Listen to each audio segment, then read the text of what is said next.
पुण्यातील विमाननगर परिसरातून एक मोठी आणि धक्कादायक बातमी समोर येत आहे। वडगाव शहरीतील कोट्यावधी रुपयांच्या प्लॉटवर कब्जा मिळवण्यासाठी सशस्त्र टोळीने थेट बांधकाम साईटवर हल्ला केल्याची घटना उघडकीस आली आहे। मिळालेल्या माहितीनुसार दुग्गड ग्रुपचे बांधकाम व्यावसायिक रवींद्र दुग्गड यांनी अधिकृतपणे खरेदी केलेल्या 31 गुंठे जागेवर हे बांधकाम सुरू होते। मात्र 7 मे रोजी संध्याकाळी अमित लुक्कड, राज ढाकलिया आणि त्यांच्या साथीदारांसह तब्बल 30 ते 40 जणांची टोळी टँकर, डंपर आणि वॉटर टँकर घेऊन साईटवर दाखल झाली। आरोपींनी साईटचे लोखंडी गेट तोडून जबरदस्तीने आत प्रवेश केला आणि तिथे असलेल्या वॉचमनला बेदम मारहाण केल्याचा आरोप आहे। तसेच तक्रारदार आणि त्यांच्या मुलालाही हा प्लॉट आमचा आहे, इथून निघून जा नाही तर जीवे मारू अशी धमकी देण्यात आल्याची माहिती समोर आली आहे।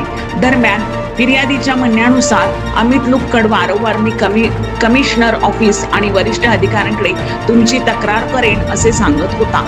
घटनास्थळी त्याने कुणाला तरी फोनही केल्याचा दावा करण्यात आला आहे। मात्र हा फोन नेमका कुणाला करण्यात आला होता याबाबत अद्याप कोणतीही अधिकृत माहिती समोर आलेली नाही।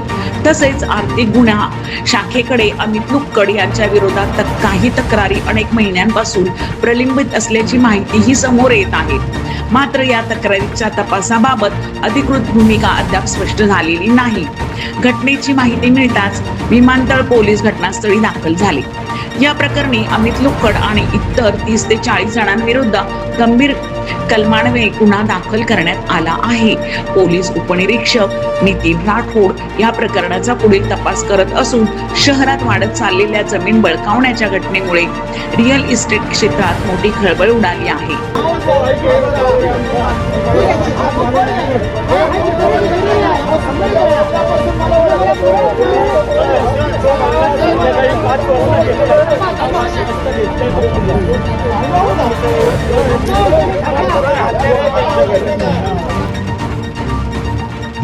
पारस मुठ्ठा यांचा रिपोर्ट।